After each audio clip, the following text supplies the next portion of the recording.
नमस्कार, बहुत स्वागत है आपका मॉर्निंग ब्रेकिंग न्यूज में। मैं हूं रीनू। सबसे पहले धार की बात करेंगे। धार में भोजशाला का 19वें दिन का सर्वे लगातार जारी है। एसआई की टीम कर रही है सर्वे।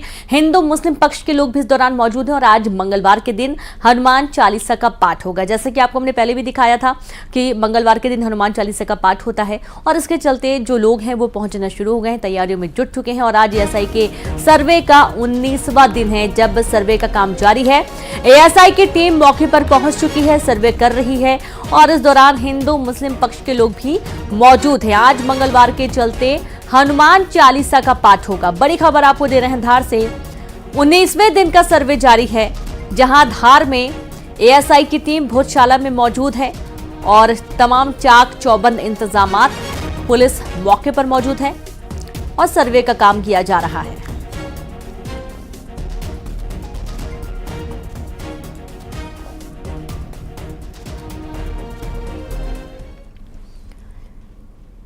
और अब खबर भोपाल से, जहां पर आचार संहिता के दौरान कार्रवाई की गई है। अब तक 6,58,53,000 की नकदी जब्त की गई है।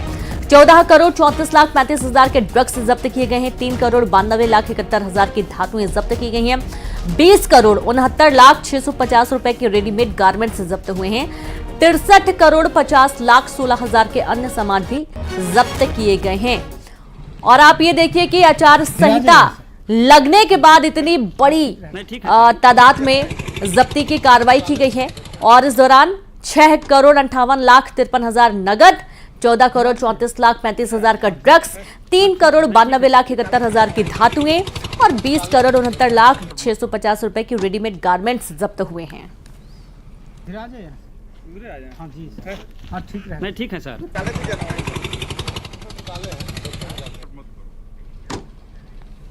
और सीधे रुख करेंगे, संवाददाता शैलेंद्र जुड़ गए हैं। शैलेंद्र, हम देख पा रहे हैं कि जब से आचार संहिता लगी है उसके बाद लगातार वाहन चेकिंग अभियान चलाए गए हैं। पुलिस लगातार चेकिंग करती रही है और बहुत बड़ी तादाद में सामान, कैश और देखा जा रहा है कि धातुएं भी बरामद की गई हैं, जब्त की गई थी।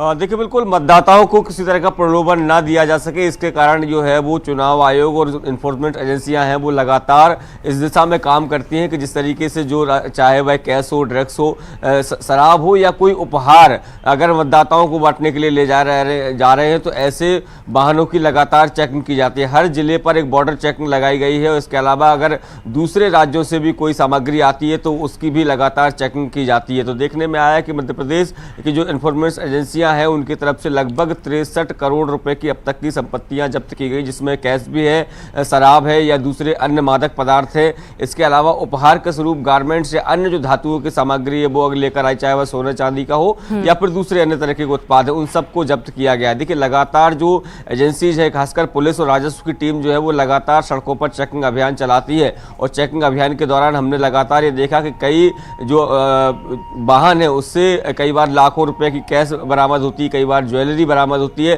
कई बार उपहार के तौर पर बांटने के लिए साड़ियां या कपड़े, अन्य सामग्री जो है वो जब्त की जा रही है। तो निर्वाचन आयोग के निर्देश पर लगातार मध्य प्रदेश में ये कार्रवाइयां जारी है, क्योंकि अभी पहले चरण का भी मतदान नहीं हुआ, तब इतनी बड़ी मात्रा में जो कैश और दूसरे अन्य चीजें बरामद की गई हैं। अभी मध्य प्रदेश में 13 मई तक इलेक्शन होना है, तो आप अंदाजा लगा सकते हैं कि ये राशि और कितना अधिक बढ़ जाएगी। मध्य प्रदेश में निष्पक्ष चुनाव हो, इसको लेकर लगातार मध्य प्रदेश की जितनी भी एजेंसीज हैं, चाहे वह पुलिस हो, राजस्व का अमला हो या निर्वाचन आयोग से जुड़ी जो टीमें हैं, वो लगातार इस तरह की कार्रवाई को अंजाम देने में जुटी हुई हैं। जी बिल्कुल शैलेंद्र, आप लगातार जुड़े रहे, आगे भी आपसे जानकारी लेंगे। बहुत शुक्रिया तमाम जानकारी साझा करने के लिए। तो इस तरीके से आप देखिए कि तमाम जो टीमें हैं लगातार चेकिंग अभियान चला रही हैं। और भोपाल से एक और अहम खबर, जहां दूसरे चरण के चुनाव में 88 प्रत्याशी चुनावी मैदान में हैं। 7 लोकसभा क्षेत्र में 88 प्रत्याशी चुनावी मैदान में हैं। नाम वापसी के अंतिम दिन 5 प्रत्याशियों ने नाम वापस लिए हैं। दूसरे चरण के लिए 26 अप्रैल को होना है मतदान। सतना में 19 प्रत्याशी चुनावी मैदान में, खजुराहो में 14 प्रत्याशी चुनावी मैदान में, तो वहीं दमोह में 14 प्रत्याशी ताल ठोक रहे हैं। बैतूल में 8 प्रत्याशी हैं और इस तरीके से कुल 88 प्रत्याशी चुनावी मैदान में हैं। और संवाददाता शैलेंद्र लगातार जुड़े हैं। शैलेंद्र, दूसरे चरण का मतदान और इस दौरान 88 प्रत्याशी मैदान में हैं।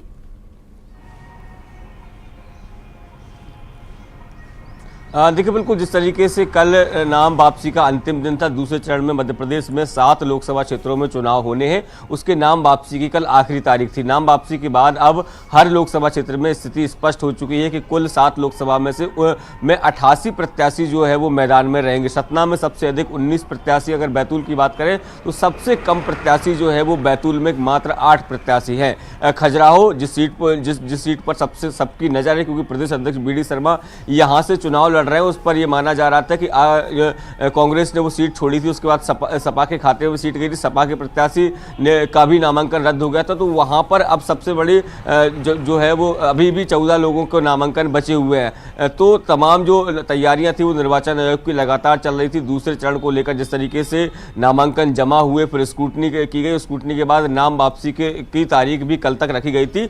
उस नाम वापसी की तारीख के बाद अब मात्र 88 प्रत्याशी जो है वो मैदान में रह गए हैं और इन 7 लोकसभा क्षेत्रों में 26 अप्रैल को मतदान होना है। जी बिल्कुल, बहुत शुक्रिया आपका शैलेंद्र जानकारी के लिए। तो 26 अप्रैल को दूसरे चरण का मतदान होना है और उसके लिए तमाम तैयारियां पूरी कर ली गई हैं। और चलिए आगे बढ़ेंगे, जहां MP दौरे पर आएंगे प्रधानमंत्री नरेंद्र मोदी। बालाघाट में चुनावी रैली को संबोधित करेंगे PM, जहां BJP प्रत्याशी भारती पारधी के समर्थन में जनसभा को संबोधित करेंगे और सुरक्षा के चाक चौबंद इंतजाम किए गए हैं, पुख्ता इंतजाम किए गए हैं। शहर के प्रमुख रोड पर सुबह 7 बजे से नो एंट्री कर दी गई है। दोपहर 2:30 बजे शासकीय उत्कृष्ट मैदान में जनसभा को संबोधित करेंगे। और हालांकि ये जरूर बताया जा रहा है कि मौसम में कुछ खराबी है, हो सकता है कि कुछ बदलाव भी नजर आए, लेकिन अभी फिलहाल जो जानकारी वो ये है कि मध्य प्रदेश के बालाघाट में प्रधानमंत्री नरेंद्र मोदी जनसभा को संबोधित करेंगे और उसके लिए तुरंत जो तैयारियां हैं उसकी तस्वीरें भी हम आपको दिखा रहे हैं, दिखा भी चुके हैं। हालांकि आंधी तूफान आया था और इसके चलते जो टेंट गिर गए थे उनको फिर से दुरुस्त किए जाने का काम शुरू किया गया है और जल्द ही इन्हें पूरा कर लिया जाएगा। बड़े बड़े कटआउट्स लगाए गए हैं और विजय शंखनाद रैली को आज संबोधित करने जा रहे हैं प्रधानमंत्री नरेंद्र मोदी। कुर्सियां व्यवस्थित कर दी गई हैं और ये देखिए किस तरीके से पोस्टर लगाए हुए हैं, रंग बिरंगी कुर्सियां आपको नजर आएंगी। यहाँ पर पूरी व्यवस्था बनाने में जो कार्यकर्ता हैं वो जुटे हुए हैं, कर्मचारी जुटे हुए हैं। मिशन 29 के रण में आज चुनावी जनसभा को संबोधित करने के लिए प्रधानमंत्री नरेंद्र मोदी का बालाघाट में दौरा है। तो आप ये देखिए कि प्रमुख जो मार्ग है वहां पर नो एंट्री कर दी गई है, यानी कि वहां किसी भी तरीके से वाहन नहीं आ जा पाएगा और 5 ऐसे मार्ग हैं जहां पर नो एंट्री की गई है।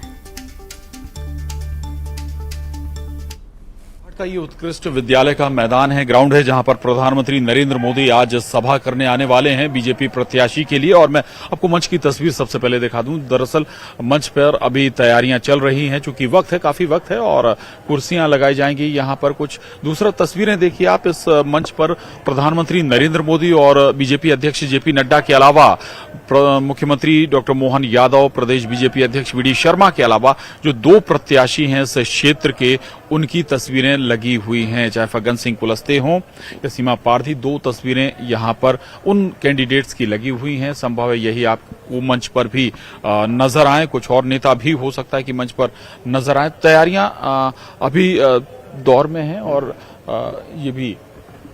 ये देखिए आप, तैयारियों का दौर चल रहा है। यहाँ पर कुछ अव्यवस्थाएं जरूर हो गई थी क्योंकि देर रात काफी बारिश हुई थी। तीसरा, अब की बार 400 पार का जो नारा लेकर बीजेपी चल रही है, वो नारा बड़े बड़े अक्षरों में लिखा गया है, फिर एक बार मोदी सरकार। ये नारा टैगलाइन है बीजेपी की और ये 2 जो नारे, एक बार फिर मोदी सरकार, अब की बार 400 पार, ये नारा बार बार बीजेपी के कार्यकर्ता दोहराते हैं। और सुरक्षा के नजरिए से जरूर आपको दिखा दूं, सुबह से स्निफर्स डॉग लगातार उनके माध्यम से लगातार सुरक्षा जांची जा रही है। दूसरा, सुरक्षा की 4 लेयर यहां पर बनाई गई हैं अलग अलग स्तर पर, चाहे लोकल स्तर पर पुलिस हो, पैरामिलिट्री फोर्सेस हो या फिर हॉक जो फोर्स जिसको हम जिक्र कर रहे हैं वो एक्टिव है। दूसरा, SPG लगातार यहां पर SPG मूवमेंट पहले से करने लगती है, अपनी सारी जांच कर लेती है। और तीसरा, जो देर रात भारी बारिश हुई थी, उस बारिश के चलते कुछ अव्यवस्थाएं जरूर हो गई थी।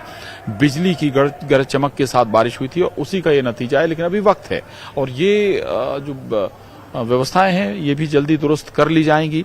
कहा जा रहा है कि 50,000 से ज्यादा लोग यहां पर जुटेंगे इस मैदान में, उनके मद्देनजर व्यवस्थाएं की जा रही ताकि कुछ भी गड़बड़ाए ना और 2:30 बजे का समय प्रधानमंत्री नरेंद्र मोदी का यहां पहुंचने का रखा गया है। 2:30 बजे तक पहुंचेंगे। 2 रास्ते जो बताए जा रहे हैं अभी तक कि एक या तो डुमना एयरपोर्ट पहुंचेंगे जबलपुर के, वहां से फिर हेलीकॉप्टर के माध्यम से, एयरफोर्स के हेलीकॉप्टर के माध्यम से पुलिस लाइन पहुंचेंगे और फिर इस उत्कृष्ट विद्यालय के इस मैदान में आएंगे प्रधानमंत्री नरेंद्र मोदी, या फिर फ्लाइट के जरिए, विशेष फ्लाइट के जरिए वो गोंदिया पहुंचेंगे। गोंदिया से फिर एयरफोर्स के हेलीकॉप्टर के जरिए पुलिस लाइन आएंगे और फिर इस उत्कृष्ट विद्यालय के मैदान में जनसभा करने प्रधानमंत्री नरेंद्र मोदी आने वाले हैं। तो ये पूरे शहर में भी सुरक्षा की व्यवस्था की गई है। पूरे शहर का अगर हम जिक्र करें तो जगह जगह कटआउट लगाए गए हैं, उनमें प्रधानमंत्री नरेंद्र मोदी नजर आ रहे हैं। प्रदेश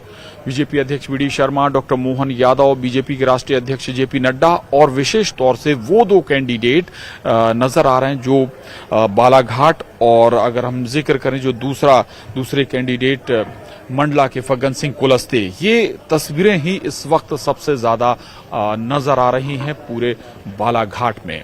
कैमरामैन खिलान सिंह के साथ प्रशांत कटारे, न्यूज़ 18 बालाघाट। और अब अगली खबर का जिक्र, जहां जशपुर के दौरे पर सीएम विष्णुदेव साय रहने वाले हैं। सरहुल महोत्सव में शामिल होंगे सीएम और चुनाव को लेकर सीएम का ये दौरा काफी महत्वपूर्ण माना जा रहा है, जहां पर आज जशपुर के दौरे के दौरान सीएम विष्णुदेव साय सरहुल महोत्सव में शामिल होंगे। चुनाव को लेकर सीएम का ये दौरा है और देखिए कि सभी को संबोधित करेंगे। कुछ प्रमुख तय कार्यक्रम हैं जिनमें शामिल होंगे मुख्यमंत्री विष्णुदेव साय।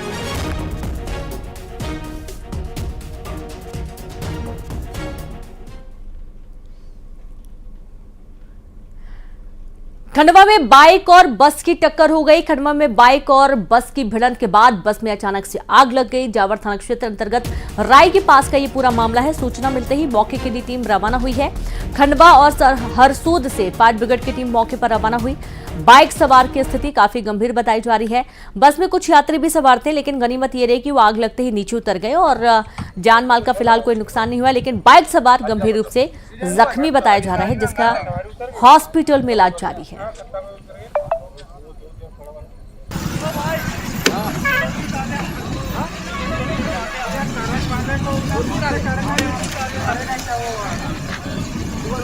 हम वो रास्ते से जा रहे थे, गाड़ी वाला आ रहा था बम स्पीड में, हम देख नहीं पा, उसको देख तो लिए थे सर, पर हम नीचे भी उतर गए। अब जे नहीं मालूम सर काई की लगी है, काई की लगी है, वो साथ वाले को भी काई की लगी है, मेरे को काई की लगी है, ये नहीं मालूम। बाइक पे कितने लोग सवार थे? 2 जन बस। कौन कौन? मैं और मेरा फ्रेंड। खंडवा हरसूद मार्ग पर आज एक भीषण हादसा हुआ, जिसमें बाइक और बस की टक्कर हुई, जिसके बाद बस में आग लग गई। इस घटनाक्रम में एक युवक की मौत हुई है, जबकि एक युवक घायल है। वहीं बताया जा रहा है कि जो बस में यात्री सवार थे, उन्होंने कूदकर अपनी जान बचाई। जैसे ही सूचना मिली, मौके पर जावर पुलिस बल पहुंचा। उसके अलावा खंडवा और हरसूद से फायर ब्रिगेड भी भिजवाई गई। आग पर काबू पाने के प्रयास किए गए, तो वहीं घायलों को खंडवा के अस्पताल लाया गया, जहां लोकेश नाम के युवक को मृत घोषित कर दिया गया है। लोकेश हरदा जिले के छिपापर का है, तो वहीं आशीष को यहां भर्ती किया गया है, उसे भी गंभीर चोट आई है। वो खंडवा आ रहे थे और आप यहां देख सकते हैं कि पोस्टमार्टम रूम में लोकेश के शव को लाया गया है। पुलिस बल भी यहां मौजूद है और जो लोकेश के परिजन हैं वो भी यहां मौजूद हैं। यहां हम पुलिसकर्मियों से भी बात करने की कोशिश करेंगे कि आखिर क्या कुछ जानकारी मिली थी, क्या कुछ हुआ है, किन्हें यहाँ लाया गया है। ये राय और उसके बीच में हरसूद रोड पे एक्सीडेंट हो गया था बस का और मोटरसाइकिल का, जिसमें दोनों सवार मोटरसाइकिल सवार एक घायल है और एक की मृत्यु हो गई। मृतक का नाम लोकेश है और घायल का नाम आशीष है। और क्या जानकारी मिली सर? बस पूरी तरह से जल गई, वहाँ की क्या? वहाँ आग लगी गई थी बस में, जो पूरी तरह से जल गई। मोटरसाइकिल भी जल गई। कुछ हुआ था ना, खंडवा अस्पताल में भाई बहन को लेकर के आया था, तो वो भर्ती हुई थी, तो वो देखने के लिए आ रहा था, वहाँ फ़ोन लगाया था, तो हमने बात करी और उसके बाद में फ़ोन रख दिया और हम सो गए। फिर बाद में नींद खुली, जब फिर फ़ोन बार बार आ रहे थे, तो मैंने फिर फ़ोन लगाया, तो बोले एक्सीडेंट होगा, तो हम इधर आए, तो ये देखा तो ऐसा होगा। बहन को यहाँ क्यों लेकर आए थे अस्पताल में? उसकी तबीयत गड़बड़ थी, तो वो वहाँ भर्ती है अस्पताल में, प्रीति गुजर। आपको कैसे खबर मिली थी?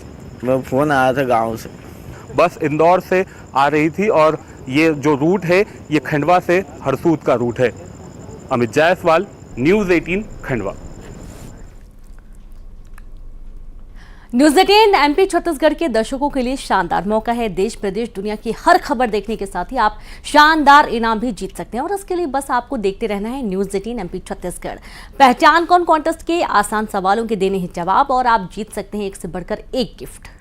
सुबह 7 से 9, दोपहर 12 से 2 और शाम 7 से 9 बजे का वक्त आप दर्शकों के लिए होगा बेहद खास, जब न्यूज़ 18 मध्य प्रदेश छत्तीसगढ़ पर खबर भी मिलेगी और इनाम भी एक साथ।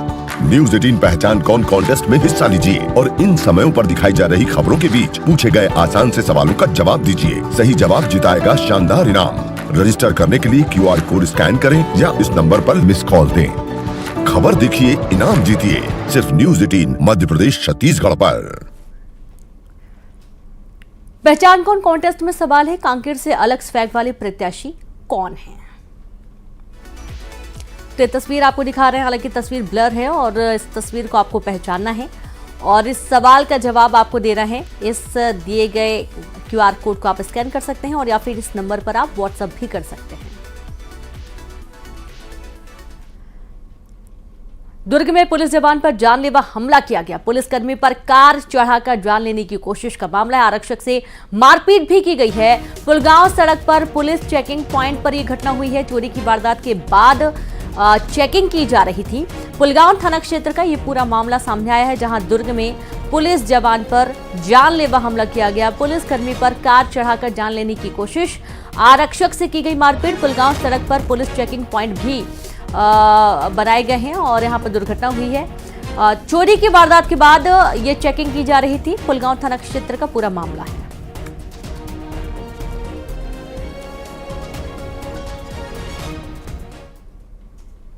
पेंड्रा में खेत में मिले प्राचीन मंदिर के अवशेष, जहां चोल वंश का मंदिर होने की संभावना जताई जा रही है। चंगेरी गांव में सोन नदी के पास खेत में दिखा मंदिर। खेत मालिक का कहना और भी अवशेष थे जो लोग उठाकर ले गए हैं। तो खेत में प्राचीन मंदिर के अवशेष मिले हैं और खेत मालिक का ये कहना है कि यहाँ पर और भी पत्थर थे, अवशेष थे जो कि लोग उठाकर ले जा चुके हैं। और ये तस्वीर देखिए, पेंड्रा का पूरा मामला है, जहां खेत में प्राचीन मंदिर के अवशेष बरामद किए गए हैं। चोल वंश का मंदिर होने की संभावना व्यक्त की गई है। चैत्र नवरात्रि के पहले दिन गायक जुबिन नौटियाल उज्जैन स्थित विश्व प्रसिद्ध बाबा महाकाल के दरबार पहुंचे। तड़के होने वाली बाबा महाकाल की भस्म आरती में वो शामिल हुए और पूजा अर्चना की और इसके बाद वो नंदी हॉल में भगवान महाकाल का आशीर्वाद लेने भी पहुंचे और यहां पर उन्होंने भजन भी गाया।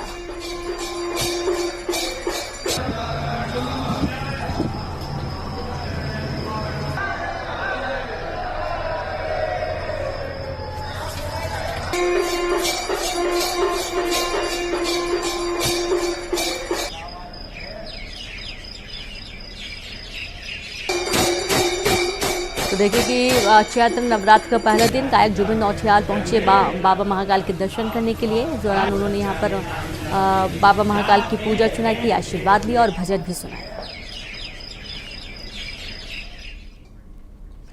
आज चैत्र मास की प्रतिपदा है और आज से ही चैत्र नवरात्रि के साथ ही हिंदू नववर्ष भी शुरू हो चुका है।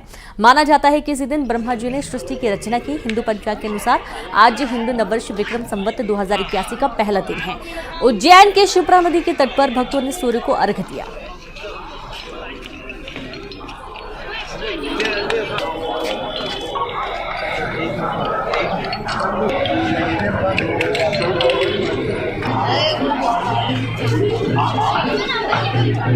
और यहाँ पे अपने एक बोला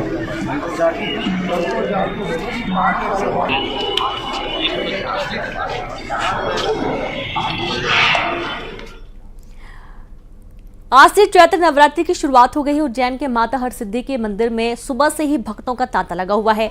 बड़ी संख्या में श्रद्धालु माता का आशीर्वाद लेने पहुंच रहे हैं।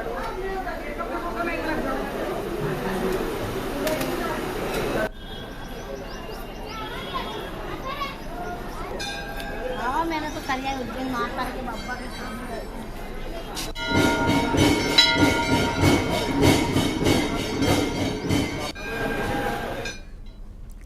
वहीं भिलाई में पानी की चोरी रोकने प्रशासन ने बड़ा फैसला लिया है। पानी सप्लाई के दौरान 1 घंटे बंद रहेगी बिजली, जहां सुबह 6:30 से 7:30 बजे तक बिजली बंद रहेगी। कलेक्टर ऋचा प्रकाश चौधरी ने निर्देश दिए हैं और इस तरीके से पानी की चोरी रोकी जा सकेगी। बड़ी खबर है भिलाई से, जहां पानी की चोरी रोकने के लिए प्रशासन ने बड़ा फैसला लिया है। पानी सप्लाई के दौरान 1 घंटे बंद रहेगी बिजली, सुबह 6:30 से 7:30 बजे तक बंद रहेगी बिजली। कलेक्टर ऋचा प्रकाश चौधरी ने ये निर्देश दिए हैं। तो आप ये देखिए कि सुबह का जो वक्त है 6:30 से 7:30 बजे के बीच में पानी की सप्लाई की जाती है और कई लोग इस बहुत तेजी से पानी अपनी तरफ खींच लेते हैं पावर मोटर लगाकर भी, और इस तरीके से पानी की एक तरीके से चोरी हो जा रही थी और लोगों को काफी इससे दिक्कतों का सामना करना पड़ रहा था। संवाददाता मिथिलेश जुड़ गए। मिथिलेश, किस तरीके से चोरी हो रही थी जिस पर कलेक्टर को संज्ञान लेना पड़ा और प्रशासन ने बिजली कटौती का ऐलान कर दिया है? निश्चित रूप से कई वार्ड ऐसे थे जहां पर भीषण गर्मी के दौरान पानी नहीं पहुंच पाता था और लोगों की शिकायत ये होती थी कि जब पानी की सप्लाई होती है उस दौरान कई लोग है टुल्लू पंप का इस्तेमाल करते हुए पानी को खींच लेते हैं, जिस वजह से उनको पानी नहीं मिल पाता। कई बार ये शिकायतें प्रशासन तक पहुंचती रही। इसी को गंभीरता से लेते हुए अब जब पानी की सप्लाई की जाएगी सुबह 6:30 बजे से लेके सुबह 7:30 बजे तक 1 घंटे का दौरान इस दौरान बिजली बंद रखी जाएगी ताकि जो टुल्लू पंप का लोग इस्तेमाल करते हैं उसको रोका जा सके और जो जरूरतमंद है उन तक पानी पहुंचाया जा सके। तो एक प्रशासन का प्रयास है ताकि जितने लोग हैं सभी को पानी मिल सके। आगामी आदेश तक ये व्यवस्था जारी रहेगी। खासतौर पर ये देखा जाता है कि अप्रैल से लेकर खासतौर पर 15 जून तक ये काफी दिक्कतें रहती है। लिहाजा ये इस दौरान बिजली आपूर्ति बंद रखी जाएगी ताकि सभी को पानी मिल सके। बहुत शुक्रिया आपका मिथिलेश तमाम जानकारी साझा करने के लिए। और अब भोपाल से खबर है, जहां चूनाभट्टी इलाके में डकैती का मामला सामने आया है और डकैती मामले में नाबालिग नौकर हिरासत में ले लिया गया है। कुछ दिन पहले ही नौकरी पर आया था नाबालिग नौकर को पता था कहां रखा है घर में कैश। नाबालिग नौकर के साथियों ने डकैती की पुरानी वारदात को अंजाम दिया है। पुराने नौकर दंपत्ति को बुरी तरीके से पीटा और यहां से फरार हो गए।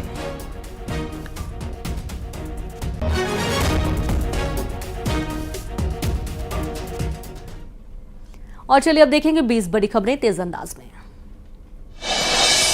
धार में भोजशाला का 19वें दिन का